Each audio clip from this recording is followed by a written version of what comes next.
Syria से एक बार फिर ऐसी खबर सामने आई है जिसने पूरे मध्य पूर्व की सुरक्षा स्थिति पर सवाल खड़े कर दिए हैं। 13 दिसंबर को सीरिया के पलमायरा इलाके के पास अमेरिकी ठिकानों को निशाना बनाकर हमला किया गया।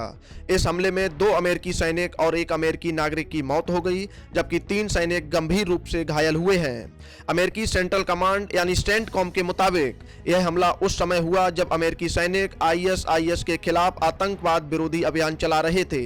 अचानक एक आईएसआईएस आतंकी ने घात लगाकर फायरिंग शुरू कर दी।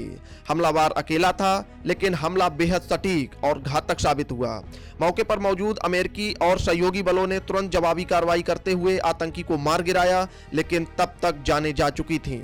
इस हमले के बाद वॉशिंगटन में माहौल बेहद तनावपूर्ण है। अमेरिकी राष्ट्रपति डोनाल्ड ट्रंप इस हमले से खासे नाराज नजर आए। व्हाइट हाउस में पत्रकारों से बातचीत करते हुए ट्रंप ने कहा कि मारे गए तीनों लोग सच्चे देशभक्त थे और यह हमला सिर्फ अमेरिका पर नहीं बल्कि सीरिया की स्थिरता पर भी सीधा हमला है। उन्होंने साफ शब्दों में कहा कि इसका बहुत गंभीर जवाब दिया जाएगा।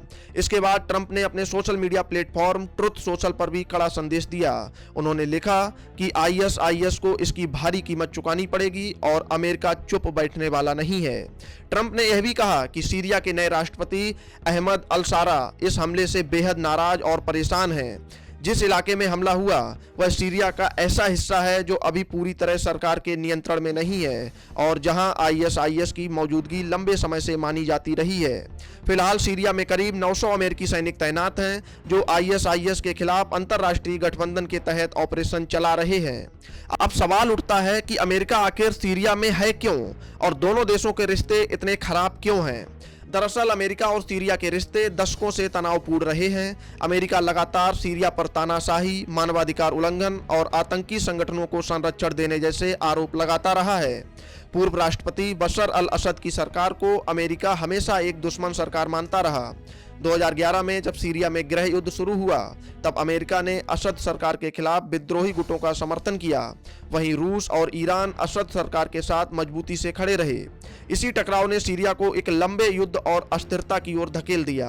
हाल ही में सत्ता परिवर्तन के बाद अहमद अल-शारा सीरिया के नए राष्ट्रपति बने। उनका अतीत अल-कायदा से जुड़ा रहा है, जिसे लेकर अमेरिका में अब भी आशंका बनी हुई है।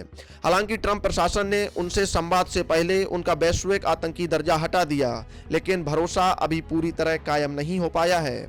इस हमले के बाद सीरिया के विदेश मंत्री असाद अल शैबानी ने भी प्रतिक्रिया दी है।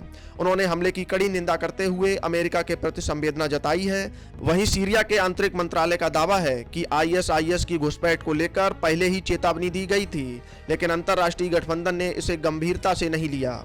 उधर अमेरिका के रक्षा मंत्री पीट हेग्सेथ ने आईएसआईएस को खुली चेतावनी दी है। उन्होंने कहा कि आईएसआईएस जहां भी अमेरिकी नागरिकों या सैनिकों को निशाना बनाएगा, अमेरिका वहां घुसकर कार्रवाई करेगा। उनके शब्दों में अमेरिकी सेना अब दुश्मनों के लिए काल बनकर मंडराएगी।